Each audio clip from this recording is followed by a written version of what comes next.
अस्सलाम वालेकुम दोस्तों, मेरा नाम है गुलाम फरीद। आप देख रहे हैं गुलाम फरीद टिप्स। अगर आपके घर में गीज़र ऑन नहीं हो रहा या आपको गर्म पानी नहीं मिल रहा तो वही गीज़र आपका काम करेगा, सिर्फ एक ट्रिक की वजह से। बहुत इजी तरीकाकार है। मैं इसी तरह की वीडियो अपलोड करता रहता हूँ ताकि आपको फ़ायदा हो।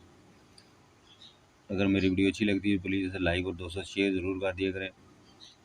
एक सेंसर है, वो सेंसर आपने एक ज़्यादा इंच नीचे कर देना है। जब नीचे करेंगे तो फिर आपका गीज़र गर्म पानी देना शुरू कर देगा।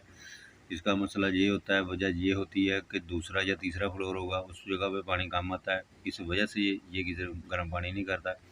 या ज़्यादातर मसला ये होता है कि आपके घर का पाइप जो साइज़ होता है उसका वो छोटा होता है, इस वजह से भी गीज़र काम नहीं करता।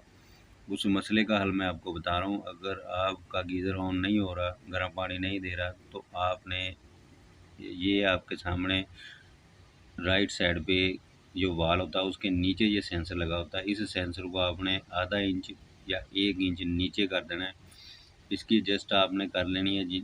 जब इसकी फिटिंग करते होंगे इसे आधा इंच या 1 इंच नीचे कर देना है। जब आप नीचे करेंगे तो आपका कम प्रेशर पर भी गीज़र काम करेगा। Thank you for watching. अल्लाह हाफिज़।